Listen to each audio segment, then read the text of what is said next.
Hey, it's the podcast guy. Sutton United talked on podcast. It's the Sutton Podcast. And there it is! Sutton United of the GM Vauxhall Conference have put out First Division Coventry City, winners of the FA Cup themselves less than 2 years ago. And what a moment to enjoy for the fans of this Surrey side. They've had their moments before, but never one like this. But the whistle goes now. Delight for Sutton United. Sutton United from the National League are through to the last 16 of the FA Cup. No longer English football's perennial non-league club. A 123-year crescendo reaches a new peak for Sutton United, who are promoted to the Football League for the first time. Hello and welcome to another episode of Sutton United Talk Time on podcast. It's one of the ongoing series of the X Years Views. And today I'm very delighted to be joined with Steve Rogers. Hello, Steve. How are you? Hello, Mike. Yes, pleasure to be here, sir. Looking forward to talking to you. Lovely. Wonderful. You might not after a little while, but we'll see how we go. You're on the call now. That will probably be the other way around. Not at all. So just for... I think you're just a little bit ahead of my time. So just give everyone a little sort of a brief history of your Sutton time. Okay. I signed for Sutton probably about 1979. I was like a big money signing, £3,500 from Dulwich Hamlet, and I've been at Dulwich for sort of 10 seasons. I came to Sutton. I've got to be honest, Mike, we always used to beat Sutton. Even the year we got relegated with Dulwich, we beat Sutton. So they had fond memories of me. Well, yeah, because obviously football moves on and changes. And Dulwich at the time us and Dulwich were big non-league clubs. And obviously now Dulwich, everyone's like, oh, yeah, they're little club, big following. But at the time, they were big amateur club. Yeah, I thoroughly enjoyed my time at Sutton United, obviously, but I was at Dulwich for 10 seasons and playing at the old ground in that massive stadium that held 40,000 people. We used to have mind you, we were lucky to get 40, but we had some fantastic times there. But as I said before, we know at that time, everybody pretty much knew everybody else in that league, especially local sides. And when it came for me to sort of move from Dulwich, having lived for 30 odd years just off of Gander Green Lane, it was a no-brainer for me to go to Sutton. My best friend was Bobby Green, who had just signed from Tooting and Mitcham. He was captain of Tooting and Mitcham. I'm related through family to John and Tony Raines. When I played against Sutton that particular year, before I left, I did get the win that Sutton were actually coming together as a side. They had, we had so many promising youngsters that joined. Like Mickey Stevens was only 18, Tony Raines was only 18. Plus, you had the experienced players like Larry Pritchard, David Collier, and a few boys like that. So when Barry Williams, who was the then manager, said to me, "Do you want to come down?" It was really I couldn't wait to get there. It was just so exciting. I remember my first game. I couldn't play the first few games because in those days you used to have the Attaché Cup and all these other cups, and you were cup tied. Yeah. So all I did was used to go along and meet a few of the supporters because obviously they knew me from the Dulwich days, and they'd say things like, I'm really glad you've joined the club and things like that. Because without blowing my own trumpet, I had a bit of a reputation of being able to score a goal. Yeah. But I made my debut, I think it was against Staines, and I don't know what I ever did to the reporter from the local paper, but I've told this story. The result. At the end of we won 3-1. It's my first game, and the last paragraph said, "A new signing, Steve Rogers, made his debut, but had nothing to do at all with the result." So I don't know what I did to ever upset him, but it was that caused a bit of a laugh in the dressing room, I must admit. So you mentioned the Raines brothers, but you had another connection with John as well, didn't you? We did, yes. We, as a boy, I played, as a kid growing up till the age of 18, I played at Chelsea. And John was at Chelsea as well, but played just behind me. He was obviously a little bit younger than me. So John was just behind me. And then I think he went to Bromley first. I came out from Chelsea and went to Wimbledon before I eventually went to Dulwich. But then obviously our paths would cross all the way through Obviously, we've got our 2 games a year that we played against Sutton. And yeah, but the family sort of, well, we called each other cuz. You know, funny enough, I was playing golf with Tony the other day, and we just meet each other. Hello, cuz, how you doing? Yeah. But to play with him in the side, it was great. It's only, we should have adopted Bobby Green because that was the back four then, and we would have we could have had a family back four. So at the time you mentioned it was Barry Williams that signed you. Was he into his poetry then as well, or Was he what? Sorry, was he into his poetry then, or was that just a thing that came later? Barry was. He used to give his Churchillian speeches and things like that before the game. But I mean, one of the funny stories I tell people about Barry was he loved for us to try and play. And Bobby Green obviously was a bit of a renowned left back, had a great left foot. I used to play centre half alongside Tony. I was more the alongside John. John was one who always got the busted nose and the cut eye with the big ugly centre forwards we had in those days. And Tony was right back. And before the game one day, Barry said to Dave Collier, "Tony, I want you to get the ball from the back, play from right back. Greenie, you get it left back player. Roger, you pick it up, Steve, from the middle and play." And John was sitting there and he thought, "Well, I don't want to be left out." He said, "Barry, what do you mean to do?" He said, "Just bleed and edit." Wasn't renowned for his ball skills, John. Yeah. I remember Barry saying to him once, he was interceptably slow or something like, deceptively slow. But he wasn't. I mean, he was tremendous, John. Unbelievable. Oh, beautiful. So when you sort of came into dressing room as a big money signing, did you feel any pressure as being not really? I mean, time? To be fair though, Mike, it was a bit strange because, as I said, I had a bit of reputation of being able to strike a ball. And when I went to Sutton, for some reason, I was playing defender. I was always a defender, but I'd take free kicks and stuff. I just went for a spell where I couldn't strike a ball.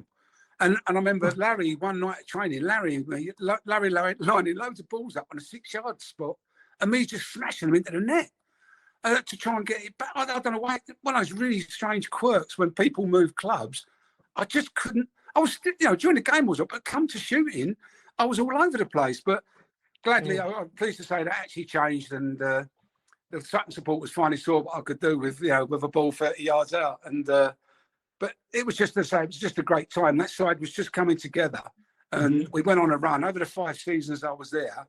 I think we played in every single major non-league final. Yeah. We won the Surrey Senior Cup pretty much every year, the Attaché Cup, all these other cups, plus we got to the final of the Anglo-Italian again, and of course we played at Wembley in '81, which was unbelievable. Yeah, that was. I mean, obviously we were at Wembley last year, which is for I went. Yeah, I went. Yeah, it was fantastic. I mean, to see the boys out there again, and Mickey Stevens obviously being on the side of the pitch because Mickey was in the side when we played. But I mean, obviously, one of our other players like Mickey Joyce is now on the board there. But I mean, that poor old Mickey got injured a few years. Well, you obviously know the story. He got injured about a couple of weeks before the final, and that season he was just unplayable. He was amazing. I mean, some stories about Mick were just incredible. I mean, I played the night when we beat Leverett 11-1, and Mickey got 9 goals. You've obviously heard the story from Mickey himself about 18 times. But I mean, I can't see anybody ever emulating that, to get 9 goals in a proper game. Yeah, it was just incredible. And then they booed when John got the other 2. They booed. It was just amazing. Oh dear. Yeah, we'll come back to that final. But what was I going to? So in your times, what kind of sticks out as your go-to memory? You're allowed to tell one story from your time at Sutton United. What's your go-to? My go-to, I mean, as you know, obviously I was only there 5 seasons, but I mean, it was so successful. The thing was, Mike, we were all really great mates, and every side that I've played, well, I only played in Dulwich really, but at Dulwich towards the end, when Smithy came, Alan Smith first came in, he brought loads of young kids from Wimbledon with him, but we all became really good mates, and we came straight back up from Div 1 into the Premier, and came runners up the first season. But at Sutton, if I had to pick one, it would probably be, we played in a final, which was an absolute terrible final. I mean, it was just really bad game. And but the following season, we drew Bishop Stortford in the first round of the FA Cup. And we say, obviously we're a little bit apprehensive. And I think we drew away And in the home game, we were 1 down with about 10 minutes to go. And I was playing midfield then. And I pushed forward, got my normal position from, sort of 30 yards out and then just sort of walking slowly. And we all knew each other. And their goalkeeper, Terry Moore, we had a corner and Terry Moore punched the corner out to me. And I ran onto it and just smashed it. I followed it from about 30 yards right into the top corner. Right, yeah. And I just remember it was like slow motion. It's hard to explain to people when you score a goal like that. And I remember turning round towards the stands and just everyone up, and because we had a big crowd that night, and Barry Applin in particular, like, come on, Sutton lads! Come on out. That was Yeah. Barry's shout. Yeah. But it was like total euphoria. And then Rangeley scored the winner about 2 minutes from time. And then we went on to play Swindon in the second round. So Yeah. I suppose that moment really sticks out because it just meant so much to the club. Yeah, no, I mean, That was good. the finals obviously mentioned a few times because it's when I was looking up things, I obviously at the moment this season we're having a bit of a difficulty with conceding late goals. When I looked at the final and I looked, this isn't a new thing then, is it? Is this something that's happened Well, before? it was, yeah. I mean, to be fair to Bishop Stortford on the day, they were the tough offside. I mean, they went from the first qualifying round to winning the trophy. Mhm. Now I can't see anybody emulating that again No. with the sides round there. But they were a really strong side. I mean, they got promoted that year from the Div 1 into the Premier League. They weren't even a sort of an Isthmian Premier side. They were in the Div 1, whatever it was. But they had some unbelievable players. They was really a strong side. And with having Johnny Radford up front, not that he actually did anything on the day in the final, but yeah, it was a bit of a sloppy goal, really. We could have cleared it and we didn't. And Terry Sullivan scored. And I remember going to pick the ball out the net and saying to Dave Collier, we'll get this back, don't worry. And he said, and some photographer was next to me, we better hurry up, mate. You've only got a couple of minutes. Oh, thanks very much. So it was a bit of a disappointment. I mean, I would have rather have lost 5-4. Yeah. And it'd been a fantastic game and just to have that memory. But the fact we played there on the old Wembley was unreal. But it was a bit, I'm still convinced to this day that if Joycey had been fit, we'd have won. Yeah, of course. I don't think they'd have handled Joycey. No. I mean, it's you've mentioned it before, and so again, some people might not necessarily realise because obviously time's moved on. But back then with the amateur clubs and non-league teams, it was a lot of people were good, great players, but they had a career. And therefore, they wouldn't become professional footballers because they would have had to give up their career. So that's why there's so many top players that people would remember as great players. Now, the focus is more on playing than anything else. I mean, I played with Paul Rogers. I played golf with Paul Rogers the other week. Yeah. And the first time I really ever sat down and played with Paul, spoken to Paul, although we've known each other for years. When I did go into management for a little while, and I managed Hampton. And I had Paul Rogers. I had Paul Rogers on loan. Yeah. And I don't think Barry Williams really fancied him at first. And Larry Pritchard really fancied him. So I said to Barry, I've got Paul Rogers on loan. Can I keep him? Because I had him mixed with a lad called Ricky Waltz, who went on to sign pro in Cyprus. And they were devastating, the pair of them. But Larry really liked Paul, so he took him back. Of course, the rest is history. Paul went on to play at Sheffield and stuff like that. But it was there were so many good players, really good players. Wigan, he was out. Pardon? Wigan, he was out as well. I did chat with the guy from Wigan. He was different. I remembered him very fondly. I remember, again, just from memory sake, I remember playing Southall once for Dulwich Hamlet, and this little skinny kid in the middle of the park took us apart on his own, and we were favourites. And I said afterwards, God, he's unbelievable, that boy. And to this day, he's the best player I've ever seen in non-league football. And it was Alan Devonshire. One minute I'm trying to mark in, I'm disappearing up my own exhaust pipe, and the next minute he's turning first division defenders inside out, playing for West Ham first team. Yeah, but there was a few boys that, like you say, Matt, there's a few boys that could have gone on. I mean, we had a few from Sutton, like Effin and Stuart Massey went to Palace, and Paul McKinnon went to Malmo, and boys like that in my time. Paul went to Malmo and came back and went and came back. Boomerang McCall. Yeah. It was like one of the greatest loan deals ever. You played against some really quality boys. And it was no surprise to me that a few of them went on and like Davy Kent, I played with Davy at Maidenhead, and he went on to Palace for a while, and ending in a pro game for years as coach and stuff like that. Yeah. So it's all good. It's all It good. is, yeah. So so we've already covered your best mate. Yeah. Because that was an easy one. It's covered from way. Yeah. Oh no, his for best years. mate he weren't on the football field though. He was a poser on the field, Greenie. I used to make him look good. Who was the best player you played with? Oh, mate, blimey. There's some real legends. Naming one of them is very difficult because they're so different. There's so many different aspects of the game. And obviously, Larry Pritchard's got like legendary status. I played with a fella called Trevor Bladen, who the Sutton boys will know, or the older Sutton supporters will know because he played for Sutton as well.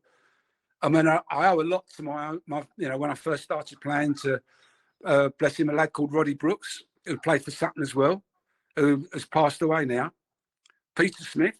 But yeah, John, I mean, playing with alongside, let's say, because it was all, I mean, John and Tony and Bobby at the back, and Dave Collier behind us, we were quite a formidable back four, really, to be fair. I mean, all those boys, but I suppose really there was a young boy, one of the best I saw or played with was a young kid at Dulwich who joined, a lad called Martin Lewis, left back.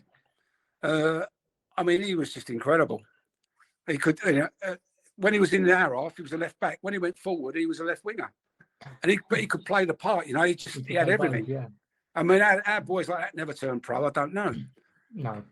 Well, again, it's possibly they had a career that the football at the time wasn't the great money it is now. Obviously, no, it was good money, but it wasn't like it is now, where you need a bit of luck. That's the thing. Yeah. You do, and you need some. Right, sort of blame your own trumpet. I mean, when I was at Chelsea, they took me away to the south of France to play in a tournament where we played against Brazil, Argentina, and AC Milan. Right. And we only lost to Brazil 1-0. And my mate at left back had to try and mark Jarzino. But they beat us 1-0. But I was told that when you come back from that tournament, that's when they make their decision. I've played a few reserve games. 5 people at the panel said, me and the left backs should sign pro. But Dave Sexton said no. For some reason, I don't know why, he didn't take to us. So you need that little bit of luck as well. Exactly. I mean, it was, and then of course, once you get bombed out, you feel. But again, I was working at BT as well. The point you made about I was doing a job and I was playing for Chelsea as well. So I just carried on and went into non-league football. Yeah. And I could have signed. I found out later from my mum and dad. I could have signed for Coventry, but they never told me because they didn't want me to go away from home. Jeez, mum.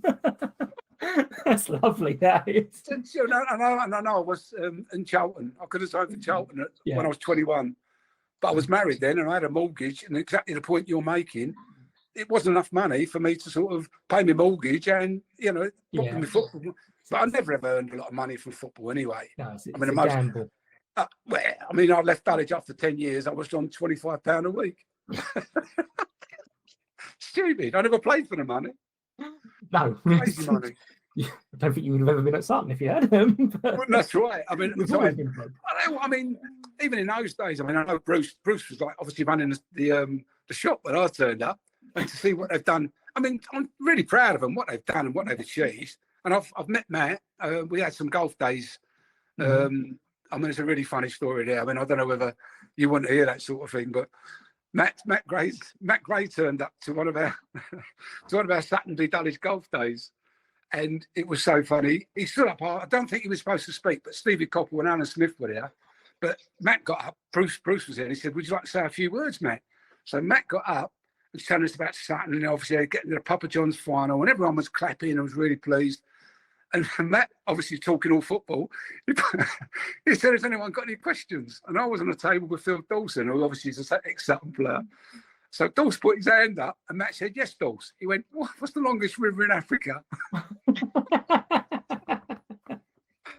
It just sort of went, everyone just collapsed. But Matt, I like Matt. I haven't met him very much, but I went up to him and said, "Oh, Matt, you won't." He said, "Hello, Steve. Nice to see you." Oh, blimey, that's nice. He knew me.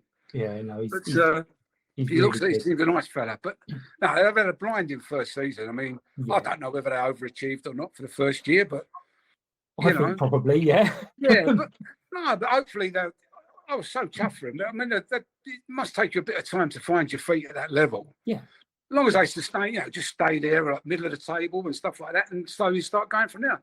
I mean, I don't know what the future holds and what their intentions are, but you see somebody. It's a bit of a joke between us that we've got a tenner in the bank and 50 points, but it's basically we know we need to be there this season to break even, and then future seasons we start potentially earning what we should be earning, because we obviously had to pay for the pitch and all the rest of it. So there's a lot of sense where people are going, look, I'll tell you what, if we can just stay where we are, we'll be fine. Until you're ready to push on. Exactly. I mean, I don't know if you watched it. If you watched that Wrexham programme. Yeah. I mean, that sums it up. You've got two mega money men in charge of them, but when you hear what the finances, you think, Christ, how do other clubs survive? I mean, they're now talking about starting games at 2:00 in the afternoon because they can't afford the electricity for the lights. And it's terrible. Some of the clubs are really going to struggle. But that's like you said, mate. Sutton have always been like that. They've always, cut their cloth to fit the width. Whatever. They've never ever gone overboard. That's one of the things that I really like, is the fact that in 10, 15 years we'll be playing at a similar level. We're not going to be one of these clubs that go for it and then just drop through the leagues. No, you're right, mate. They'll stay that way. And as I said, the club's always been run like that. And so Bruce in particular, he knows. I mean, he's been there so long. Yeah. I mean, he knows exactly what the club's like and how it's run. But they are absolutely fantastic looking after the old players and stuff. When they contacted me about the Papa Johns, I was sort of surprised. Well, not really, because that's the way they treat us. And the boys that look after the FPA, they're so on the ball now. They invite us back for games. They're always like on our case about coming back and seeing people and having a few photos on the pitch. And a lot of other people ain't got a clue who we are. I mean, they might look at our photos in the team. Wembley, look at it on the wall and think, God, look at them, all look like bandits, all have moustaches and mullets and stuff like that. Not that Greeny could ever grow a mullet. He's useless. A bit like yourself, man. Looks like you're wearing a swimming hat all the time. Hey, this is a choice. This is a choice. I whip it off while I still have the choice. Well, I can pretend I've got a choice. Go to the hairdresser and just see, leave one side, one the other. That'll do. I was delighted when Matt went in charge. I was like, yes, I'm copying Matt. Good lads. On the sorry, I was a bit sidetracked there. So on the supporters, you mentioned the supporters. Is there any supporters that kind of stood out for you over the years? Obviously, you mentioned Barry with his come on. Sutton Barry, come on now. Come on, Sutton lads. Yeah. I mean, it was always. I mean, obviously, when I first went there, all the mums and dads used to go. I mean, there was like Johnny Rains's mum and Tony's mum and dad. There was like Mickey Stevens' mum and dad. And it was just that sort of atmosphere, I remember when my boy was born, we had to. It was the second round of the trophy. I can't remember who it's against now, but Mark Golly came in and took my place for the day. But I remember when he was born, coming back into the clubhouse, opening the doors, and everybody looked round and shouting out, "It's a boy!" and everyone cheering, and that was the atmosphere we had. I mean, I know it's changed. I don't know if it's changed that much, but whether the players still mix with the supporters and, which is great. I mean, that's what makes the club what it is. But we would always stay, at least go in and would mix with all the supporters. And a lot of them are still there. I mean, the few games I've been to, I've seen Jane and Chris Taylor. I don't know whether they're still, I've known them for donkey's years. Obviously, Bruce and a few of the other boys have been there from our time. Yeah, there's quite a few. I always feel like a newbie sometimes because I've been supporting him for about 34, 35 years. But it's hardly newbie. Yeah, the people I surround myself with are all sort of 60, 70 years, and I always feel like I'm a new guy. And it's like, but Mark Flake was there. I mean, Mark's still there. Mark Flake was there. He rings a bell. But a lot of the older supporters, to be fair, I know them facially, but I can't remember a lot of names. It's my age, but I'm 70 now. Yeah. So I know it's hard to believe. I mean, all the hair and that. But... Stop going on about the hair, for Christ's sake. But no, it's, I love it. I mean, Joyce used to organise like some charity games, and we'd come down and we'd play on the, we used to play on the old plastic pitch just for charity. And once you all get back together and that dressing room door would shut, And people that didn't know us would probably think we hate each other. It's Whereas it's entirely the straight opposite. away. Yeah, it's entirely the opposite. The banter would start straight away. Yeah. But that's what the good dressing rooms I ever played in were like.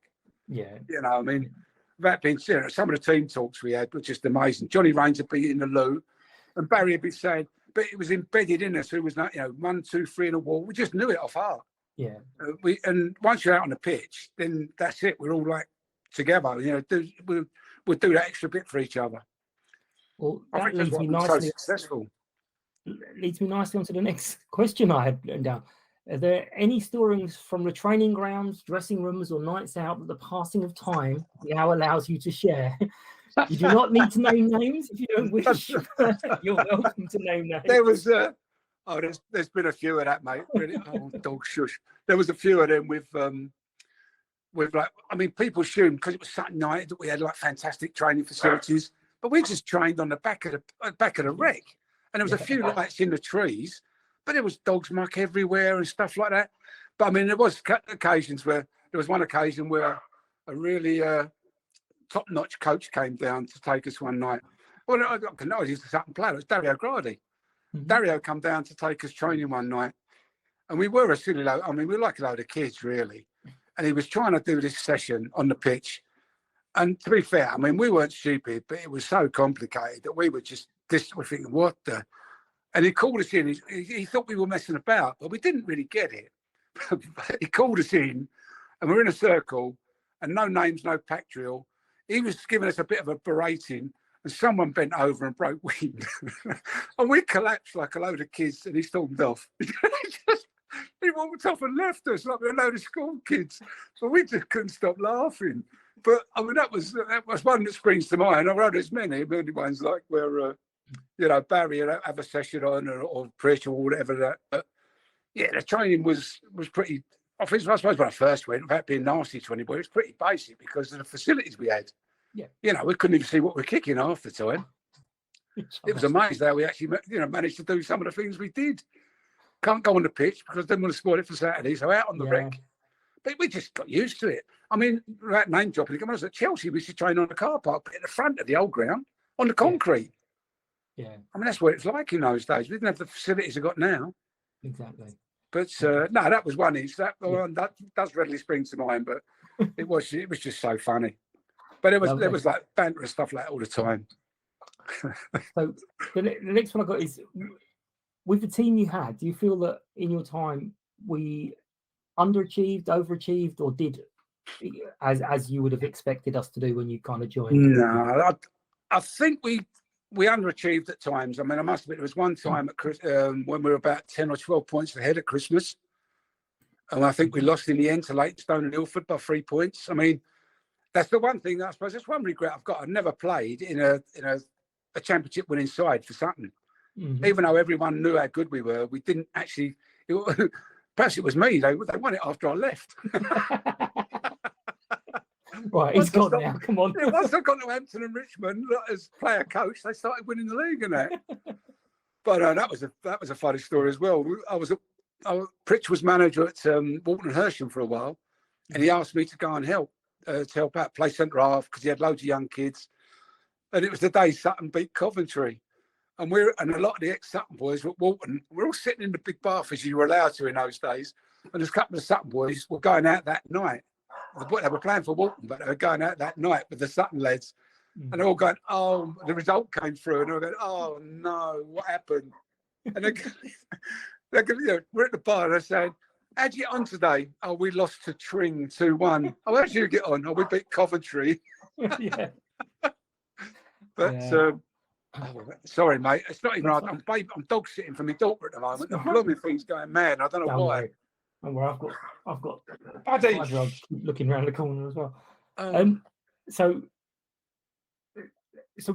your time at Sutton, sort of, you mentioned it was about 5 years. What sort of was it made you decide to move on? Was it from Dulwich?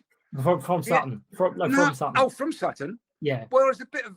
I don't think I had much choice, mate, to be honest. If I'm being blatantly rude, I mean, I don't know what I did to upset anybody, but I mean, it was really strange. I mean, I was loving my time there. I wouldn't have gone, But I got, I mean, I understand that, you reach a certain age and stuff, but I wasn't that old, and there was good young kids coming through, and I understand that. But I don't know, I just remember going in one day and Barry saying, well, we're not sure what's going on. And I thought, oh, and I come out and I spoke to Greenie and a few of the boys and said, I'm not too sure what's happening. And they signed this other lad in my position, didn't want to let me go, so I ended up going to Hendon on loan. And at Hendon, the guy there moved me into the middle of the park, central midfield, and I scored 6 goals in 8 games. And the guy that had bought to take my place or brought in wasn't doing the business, and suddenly I got called back to Sutton, and I think I scored 14 or 15 goals that year from the middle of the field. Yeah, and I won the Supporters Player of the Year. Excellent. And I can remember it now. It was so strange because I'd won the Player of the Year, and when they announced it, I saw Larry Pritchard going over to Barry Williams, and I thought, well, what has he moved over there for? Of course, I got given the award, and everyone's, oh, well done, Steve. Because obviously I'd had a bit of a tough time being bombed out, and then I came back and showed what I could do. So I thought, oh, that's all right, we'll carry on. And of course, got to the end of the season again where they said, well, for next year, and it was the same thing. We're not sure what we're doing. I went, oh, I can't put up with this. And then a guy called Roger Charland came round my house one night, and he said, look, I want you to come and be player coach at Hampton. I've got a lot of young kids. They did an experienced head at the back. I think I was only 30, 31. Yeah. So I went to Hampton and played there for a season as player coach. But that's a very difficult position, really. Although we did all right, it's a difficult position, trying to explain to someone, some young kid who's just come into it, what you're doing wrong. And I'd had an absolute stinker. So he's digging me out as well.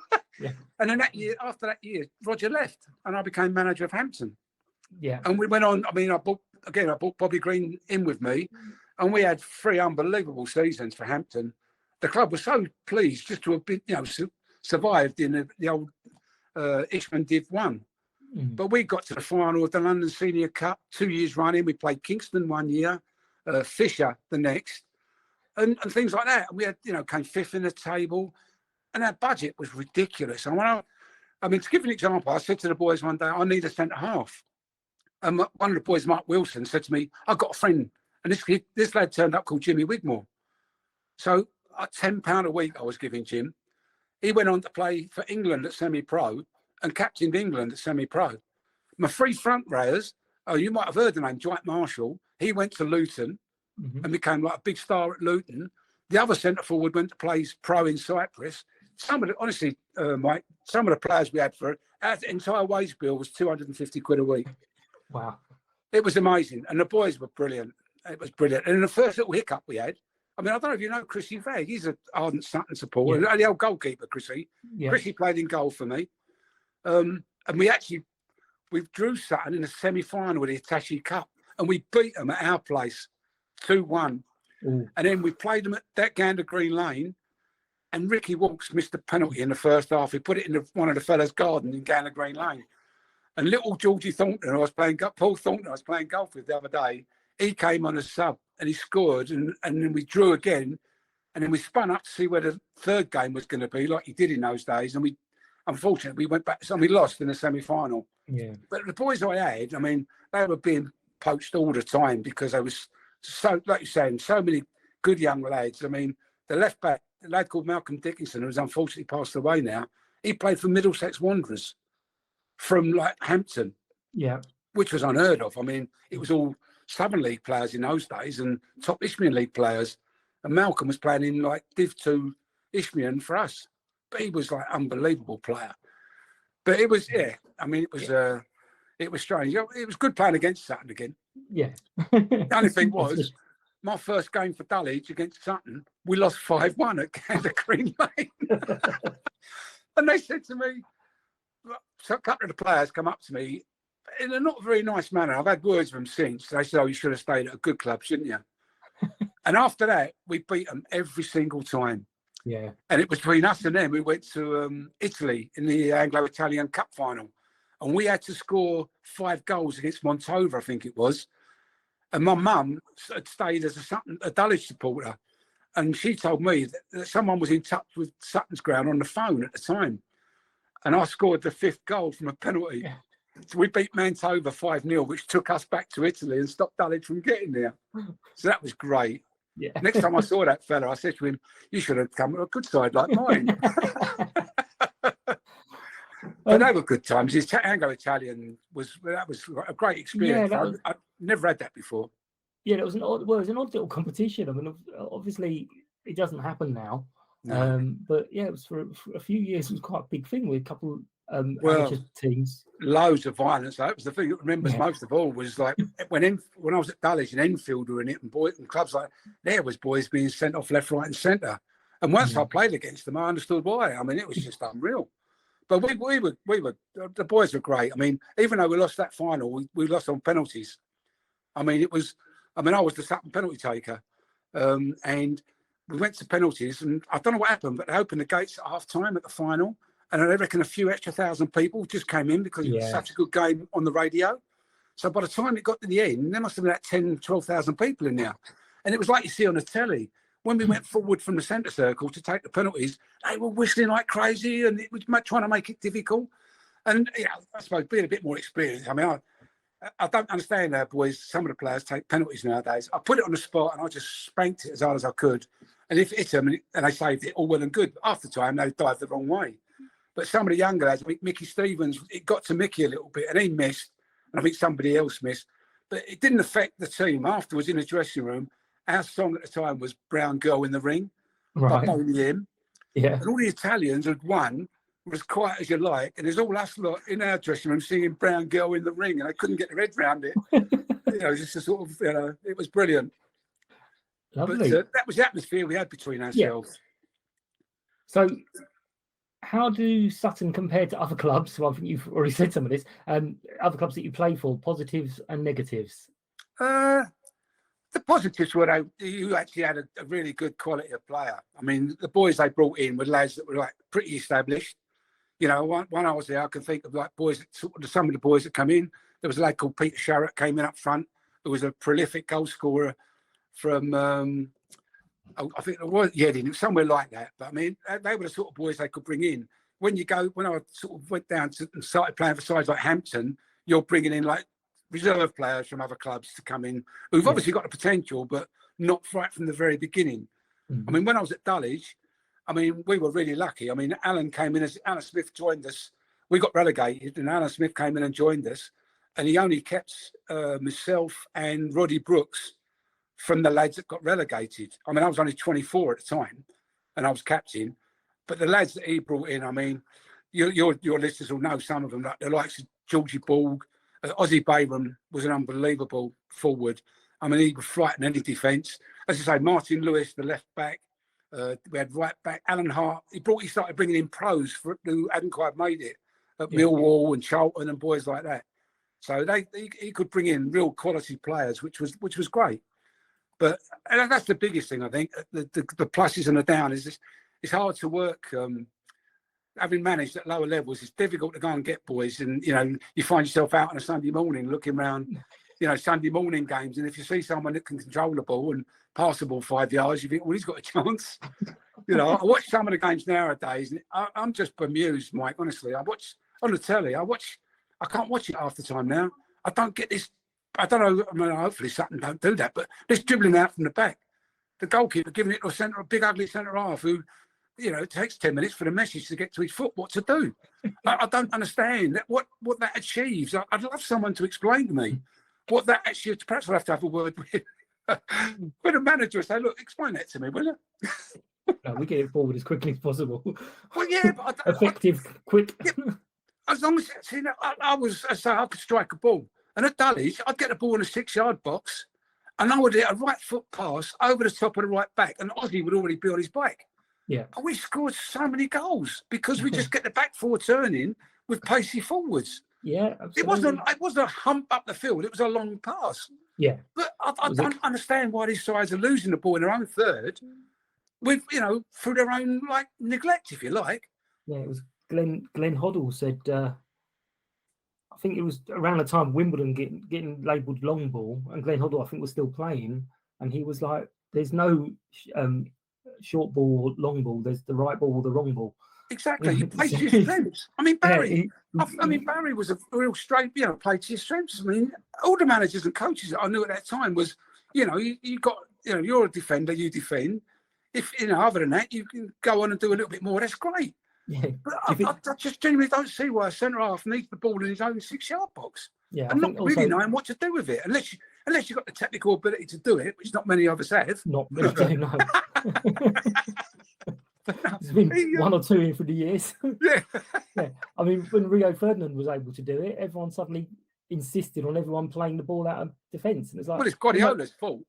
He can do it. I mean, what he's brought out, I don't watch a lot of football now because it drives me crazy, but I do watch them because they are something special. Yeah. They knock it about for fun, and every player's confident, and they just don't stop moving. It looks easy to do, but it's really difficult. In our day, Enfield did it. And when you're just chasing the ball forever, I used to look for 2 games every year on the old fixtures list, was Harrow Borough, because they had a boy called Clavier Ford that could do the 100 metres in like 9 seconds, and Stevie King at Enfield. But they were like just impossible to mark. But they just always kept Enfield in particular, although Enfield, Dagenham and Hendon and Wickham were like the top sides, Enfield just played the ball around you. And my mate was was coach there for a while, and I used to say to him, "What did you do coaching one?" They just played 5-a-side. Yeah. He said, "That's all we do. We play 5-a-side," and that's what they did on the pitch. They'd knock it over, and it's so tiring chasing the ball all the time. Exactly. It really is. It's like you think, "Oh God, give me a." And it's when you've got boys that can play, but then that really was part of the joy of playing for Sutton in those days, because we had boys that could really play. And we might not have been not get it in your own, off your own goalkeeper in your 6-yard box, but we weren't adverse to knocking a ball across the box out to somebody and then him getting it and knocking it back, because we could play. Yeah. And we played when we were on song, there was very few sides that could live with us. I mean, I know the Bangor semi-final when we went down there and we drew 2-2, and then the game at home we were just on fire. I think we won 5-1. And they couldn't live with us. So it was just like Joyce, was on fire, and all the others, and it was brilliant. I mean, it was a strange feeling, like to get to play all your life as an 18-year-old, looking at, want to play at Wembley. When you finally get there, it's such a weird feeling. It is. It's like, whoa, hang on. That's why I'd rather have lost 5-4 than lose 1-0. Yeah. Well, I was going to just say, obviously we've covered this as well. Actually, do you still keep up with the team, and did you ever think little old Sutton would be an EFL club? No. I don't know what I don't know. It's just strange. I mean, I don't know. I kept thinking to myself, well, how can they do that? Because, how can Gander Green Lane? I mean, it's a nightmare getting down Gander Green Lane at the best of times in a car, let alone imagine coach loads of supporters turning up. But, I mean, it doesn't surprise me, because that's the sort of club they are. They just think, well, no, we're going to do that. And they do it. And, I mean, as long as they, like you said before, as they can hold their own this year and perhaps next year, and then once all this financial fiasco gets sorted out and people know what their lives are like, I mean, if they were to push on, I mean, obviously, if they were to go up anymore, I suppose they would probably have to go on ground share with Wimbledon or something. I don't know what they would do, because I can't imagine.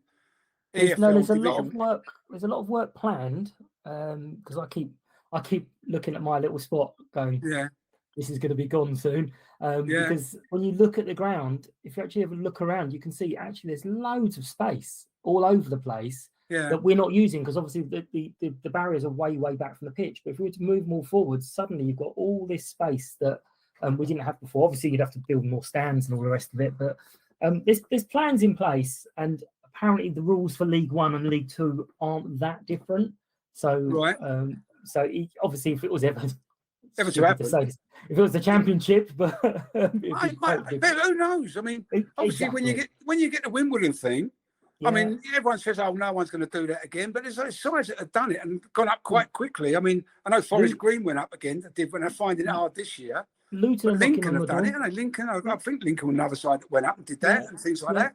So someone's going to do it. But exactly. Why not? And I don't see why they couldn't. I mean, it's attracting the players in the first place. Or, I mean, I know that's the thing. When we started the youth team, I was amazed.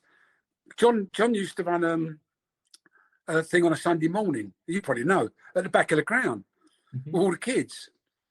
And I used to go down there with John, and I used to help run it with him and give the presentations out into the dressing room. And then one day I came in, I said to John, we've got some really good kids out there, and we're going to lose them. And he said to me, we'll start a youth team. I said, what? He said, well, we've got the under-18s. And he said, start a youth team. So I said, really? And he went, yeah. I went, okay. Well, my boy was 13 at the time. I said, I'll start a team for Lee's age group. And at the time, I was working at Wilson's Grammar School, and I knew loads of boys of that age from Cheam High with Lee and stuff. So we started an under-13s. And they put us straight into the Tandridge A-League because we were Sutton United. Yeah. And I didn't realise that all the other managers just picked the biggest kids they could find. And physically, we couldn't compete. Yeah. But technically, which is what I worked on, we were way above them. So by the time we were 15, we was absolutely smashing these sides. Yeah. But we were the first youth team that Sutton had, apart from the under-18s. Wow. And now I look and I see they got 3 at under-6, 3 at under-7. Yeah. And I feel really honoured with that we started that, really. Yeah, there's It's loads. brilliant. Yeah. They've got so much in place, haven't they, that for the future. It's my, I when we switched to the plastic pitch, I wasn't overly keen. I wasn't against it, but I was like, oh, I'm not sure. Yeah. But then within a couple seasons of all those kids teams training on it, all the girls teams training on it, all the matches like you've played in, I was like, well, actually, all those kids now, they've got a little connection to Sutton United and they've played on Sutton United's pitch. So whether they go on to play for us or whether they just have this, I'm a Sutton United player and they're our supporters in 30 years' time. Well, but I mean, I say it's got all the things in place. I mean, that's typical Sutton, really. I mean, I'm kingpin in my family now because my little granddaughter, I'm babysitting in, or dog sitting in Banstead. They're off in Cyprus. But before she went, she said to me, do you know anything about Sutton United? And I went, wait, what do you mean? She said, that's the big thing at school now, is Sutton United. All the mums and dads have joined the Sutton United. They've got season tickets. Wow. She said, and my mate went in the lounge downstairs, the VIP lounge. And I went, well, dear, but what do you want to do then? And she said, well, I'd like to go. I said, well, I've got a few contacts there, and I'm sure I can have a word, and we can, like, and when she comes back from Cyprus, she's going to get in, and I'm going to bring her down. I said, you tell your mates, there's my picture on the wall there, and you just sent me that text message. So I said, yes, I said, just read that, will you? And you're going to podcast for Sutton. She calls me Gags. She went, Gags, what's that? I said, yeah, well, this is the sort of person that your granddad is. I mean, beautiful. Yeah, all her friends are Sutton United bad. You have to get a top on and go to the school. Oh, it's funny because Phil Dawson put out a thing about tops. I can still fit into my Wembley shirt. We've got my number 2 and the Wembley date, so I put it on just to show them because some of the others are all fat and ugly now and horrible. But but even that, I'm going to say we have our golf days together, and it's so lovely to see them all. Right. Brilliant. Now I'm going to ask you in a little for a photo to use for the thing. So if you want to put that shirt on, and have... yeah, I can do that. Yeah, so I haven't got it here. I've got it at home. But if you give me a couple of hours, I'll be there and back. So this is a question someone suggested, and I think it's a brilliant question.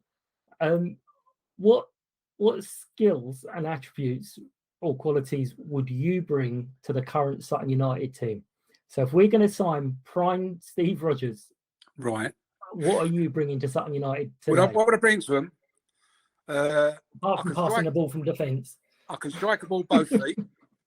I played 368 games for Dulwich, and I scored 73 goals as a defender. And they weren't all penalties and stuff. So I'd like to think I was quite composed. I was deceptively slow. No, pace wasn't my strong point, but I mean, I could control. My granddad used to take me out when I was a kid, when I was about 4 years of age, and make me kick both feet. And he wouldn't play with me unless I kicked both feet, which I could do that and control the ball and pass the ball with both feet, no problem. And I suppose if people was to say to me, you used to ask somebody else about me, they would probably say that, yeah, he could strike a ball. Mm-hmm. You know, I did score some goals from distance, but I'd bring a bit of composure at the back, a bit of experience. I say, if they've got quick forwards, give them to somebody else. Because I would look silly, but yeah, and that's what I was saying. Certainly not my heading ability. I headed it once in 1979 against Wickham. Never again. That was it. That was the one header. Was that John's ball? Oh, that was. I mean, I tried to explain to people about that, but when we played, every side had a big, ugly centre forward, and poor old Cuz. I'd drop it as the goalie took the kick. I'd start to drop off behind him. Go on, John. And all of a sudden, whack! Oh, his nose would be round, or he'd got cut coming down his eye. And then, well done, Cuz. Well, I would be absolutely perfectly clean, but I'd be tidying up behind him, and look, everyone would clap because I'd collect the ball behind him and lay a ball off to somebody. Meanwhile, poor old John's holding his eye. Oh, bless You're him. getting on the credit. Love it. Oh no, I did. I miss him. He was a great lad. Yeah. Great lad. And But, apart from the now hero worship from your granddaughter, what is life after or / outside of football? What's to be fair to you, mate, honestly, I what happened in 2016?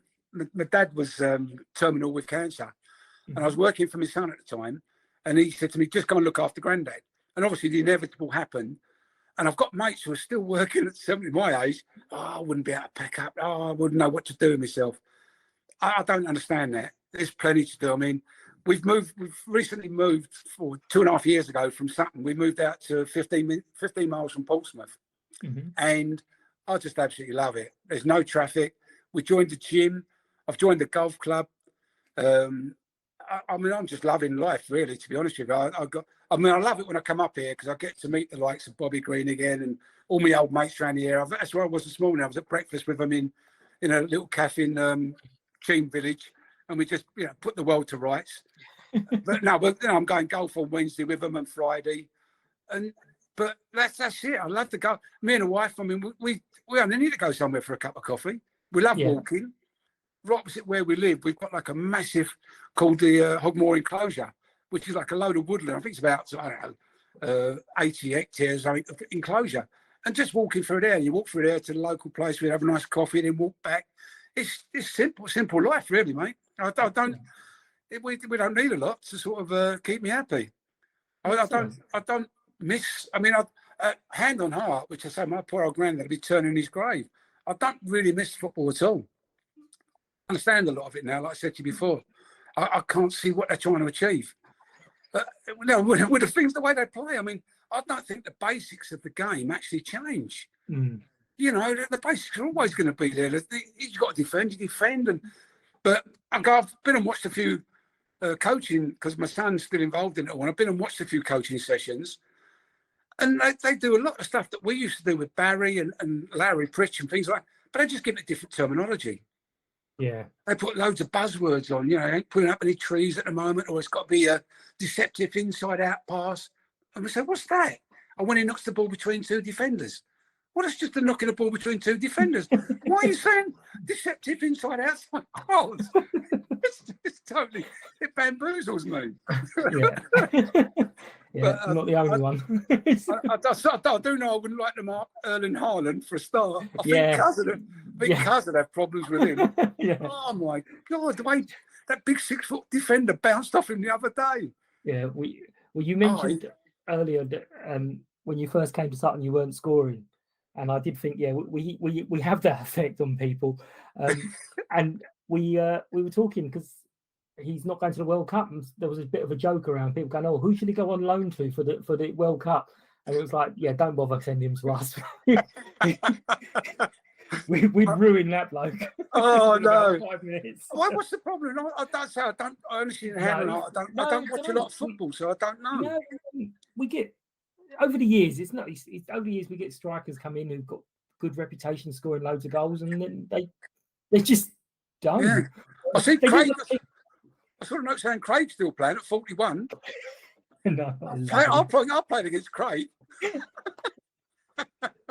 love him. He came on the other night in the Papa John's, and he played centre back for half an hour, and everyone was like, "Oh my God, he was brilliant!" And he was like, actually, what did we expect? What a kid's got a brain, hasn't he? I mean, after the years of experience he's got, he can sort it out. But no, I mean, I'd love to. I will come down and watch a few more games and stuff. I love listening to comments in the stands.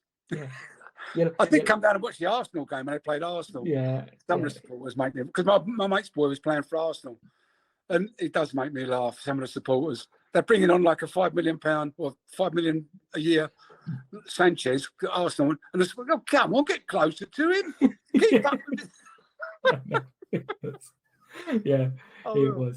They're great no supporters. I remember at Dulwich once, I wasn't even playing, and I went. I don't know if you remember the old Dulwich ground. I don't know. It's huge, and I was standing right at the back of the old stands up the top, and there was two blokes in front of me, two old boys, like Stadler and Waldorf from the Muppet Show, lambasting me on the pitch. Come on, Rodgers, what are you doing? And I was standing behind them. I thought, if that's what you know about the game. The guy that took my place was 6'7". She just tapped him and I'm watching the game with you. Excuse me, I'm here. No, I went home and told the fella. I went in the dressing room after. I thought it was hilarious. That's beautiful. Yeah. I said, you had a stinking game, mate, Rodgers. But no, it's great. Lovely. Right, mate. Thank you very, very much. Oh, you're more than welcome. Wonderful. I will put it all together and I'll message you and let you know when it's out there. Thank you very much. All right, Mike. You're more than welcome. I'll see you in person at the ground one day. Yeah, please do. Yeah, and I do need a picture. Oh, do you need a picture or not? Any old picture, yeah. A picture of you. Do you want one of my shirt or do you want one of me wearing it? Honestly, whatever you want. Just I've got to wear it, anyway, so that the boys can see that I can actually fit in it. Exactly. There you go. There you go. All right, then, mate. I'll get that sorted and I'll send it to you. Excellent. Thanks a lot. Take care. Cheers. Bye-bye. Bye. Once again, thank you very much for your time, Steve. And thank you guys for listening. If you have enjoyed this chat with an XU, please remember you can subscribe to Patreon where you can get early access to all the XU's Views interviews. Or if you do want to support us in another way, you can find more information on the website, which is www.suttonpodcast.com. And then there's a support us tab on the menu. Should have been doing this all year, really, because the renewals are coming up. So any help is wonderful. But thank you for listening. Thank you for sharing and all the likes on social media. Take care. We'll see you soon. Bye-bye.